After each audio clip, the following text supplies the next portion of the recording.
नमस्कार मित्रों, आपका स्वागत है हमारे यूट्यूब चैनल शिव शक्ति में। अगर आपको हमारा वीडियो पसंद आए लाइक करें। अगर आपको हमारे चैनल पर नए हो तो चैनल को ज्वाइन करके बेल आइकन अवश्य दबाएं, जिससे हमारी वीडियो आप तक पहुंचती रहे। चलिए शुरू करें। कहानी का शीर्षक है भूत बंगला। किसी शहर में एक बंगला था। बंगला बहुत पुराने समय का बना हुआ था। पिछले 18 वर्षों से उसमें कोई नहीं रह रहा था। चाह कर भी लोग उसमें कभी नहीं रह पाते थे। उसमें रहने वाले लोग या तो 24 घंटे पहले उसे बंगले से निकल जाते थे या फिर उनकी लाशें वहां मिलती थी। बहुत खोजबीन के बाद यह कभी पता चल न सका कि आखिर उस बंगले में रहने वाले लोगों की लाशें क्यों मिलती हैं। अगर लाश नहीं मिलती तो लोग क्यों इसे बंगले छोड़कर चले जाते हैं। यह रहस्य ही बना रहा। एक 18 वर्षीय हट्टा कट्टा नौजवान था। उसका नाम अश्वनी परमार था। वो बहुत मजबूत होने के साथ साथ बहुत बड़ा बहादुर भी था। अश्वनी परमार को जब बंगले के बारे में पता लगा तो उसने ठान लिया कि वह इसका रहस्य जान कर रहेगा, क्योंकि लोग इस बंगले में क्यों नहीं रह पाते। मजबूत इरादे के साथ उसने बंगले में रहने की पूरी तैयारी कर ली। जब वह बंगले की तरफ कदम बढ़ा रहा था तो तभी बंगले के मुख्य द्वार पर एक अनजान व्यक्ति ने अश्वनी को रोक लिया। कहा, सुनो भाई। अश्वनी ने उसे देखा और वहीं रुक गया। वह अनजान व्यक्ति उसके करीब आकर बोला, कहाँ जा रहे हो? आपकी तारीफ। अश्वनी ने जवाब देने के स्थान पर उस व्यक्ति से प्रश्न किया। मेरा नाम अनुज रामपाल है, मैं यहीं करीब में रहता हूँ। ओह। अश्वनी ने नम्रतापूर्वक दृष्टि करके चेहरे पर गड़ाई अपने मेरे सवाल का जवाब नहीं दिया। अनुज ने पूछा, मैं बंगले में जा रहा हूँ। अश्वनी ने बताया, ऐसी गलती मत करना। वो भयभीत स्वर में बोला, इसमें गलत क्या है?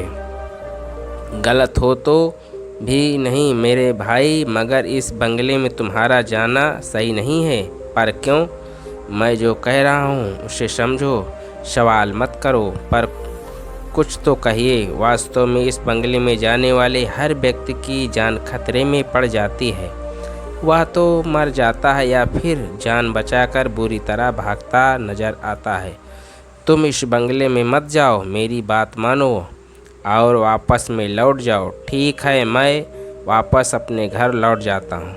अश्वनी ने कहा। शाबाश। अनुज ने प्रश्न स्वर में कहा। मैं घर वापस तो जाऊंगा, मगर एक शर्त पर। किस शर्त पर? आपको यह बताना होगा कि आखिर इस बंगले में ऐसा क्या राज है जिसमें जाने से रोका जा रहा है।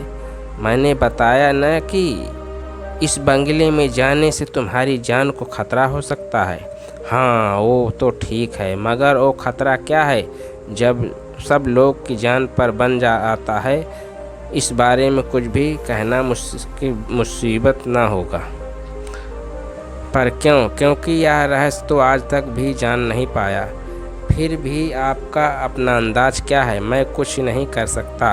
आप यही करीब में रहते हैं तो जाहिर सी बात कि बंगला आपकी नज़रों में रहता है। लिहाजा आपको थोड़ा सा अभ्यास होगा कि इस बंगले में वो कौन सा खतरा है जो लोग के नाम मौत का पैगाम लिख देता है। जहाँ तक मेरा ख्याल है वहाँ यही कि इस बंगले में भूत रहते हैं। सच? अश्वनी इस तरह प्रसन्न होकर बोला मानो उसकी बहुत बड़ी लॉटरी निकल आई हो। अनुज उसकी खुशी देखकर उलझ पूरा स्वर में अश्वनी से पूछने लगा, तुम इतने खुश क्यों हो? तुमने तो भूत का नाम सुनते डर जाना चाहिए था। आप सही कहते हैं, पर आप नहीं जानते कि मैं भूतों में बहुत दिलचस्पी रखता हूँ। अश्वनी प्रसन्नता पूर्वक स्वर में कह रहा था। अगर इस बंगले में सचमुच भूत है तो मैं ज़रूर इस बंगले में जाऊँगा। नहीं नहीं नहीं, ऐसा मत करना, मैं बंगले में ज़रूर जाऊँगा। अश्वनी ने अनुज की ना सुनी और न बंगले में चला गया। बंगला अंदर से एकदम साफ सुथरा पड़ा था। अश्वनी ने अपना बैग एक तरफ रखा और चल दिया। बंगले के चप्पे चप्पे में सुनसान पूरा बंगला उसने घूमा, परंतु वहाँ कोई नहीं मिला। वहाँ ड्रग रूम में आकर सोफे पर बैठ गया। वहीं बैठकर उसने 2-4 पैक ड्रिंक ली। तभी कमरे में जल रहे 8 लंबों बल्बों में से एक बल्ब जलने बुझने लगा। रात का समय था। अश्वनी ने बल्ब पर खास तौर से ध्यान दिया। अचानक दूसरा बल्ब भी जलने बुझने लगा, फिर तीसरा भी और भी चौथा भी। इसी तरह एक कर 8 बल्ब जलते बुझने लगे। अश्वनी ने यह दृश्य देखने के बाद अपनी जगह से उठ गया और पूर्ण रूप से सतर्क हो गया। देखते ही देखते उसके करीब रखी टेबल हवा में आकाश की ओर उड़ने लगी।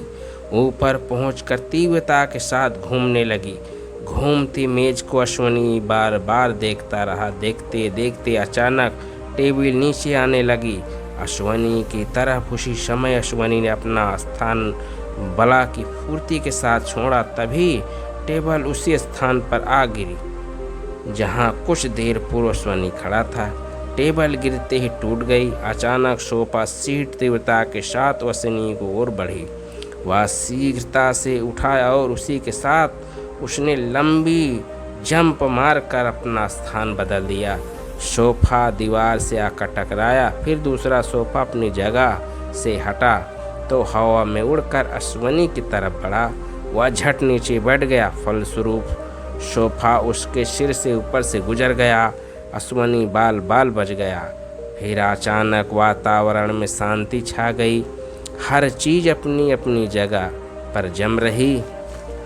अश्वनी ने चारों ओर सत्व का पूर्ण दृष्टि घुमाई। फिर बुलंद आवाज में बोला, तुम जो भी हो सामने आकर बात करो।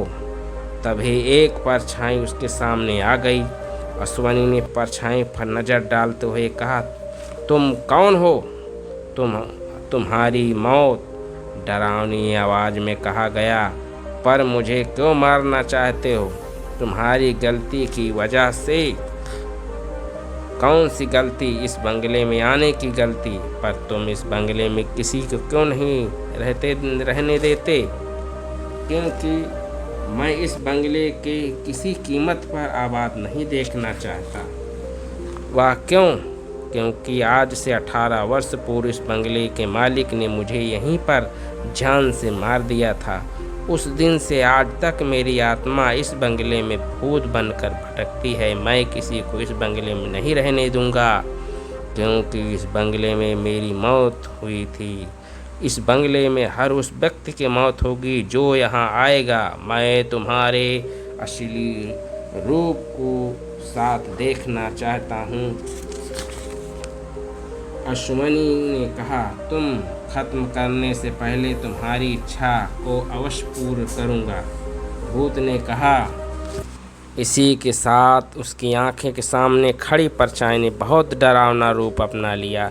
इतना डरावना कि क्षण भर के लिए अश्वनी भी डर गया था, मगर अगले ही पल उसने खुद पर नियंत्रण करते हुए अपनी पैंट की जेब से सफ़ेद पाउडर मुट्ठी में भर कर निकाला, भूत पर डाल दिया। उसी समय भूत के अंदर आग की लपटें उठने लगी। चीखते तड़पते और मचलते हुए भूत वहीं जलकर राख हो गया। अश्वनी ने राहत की।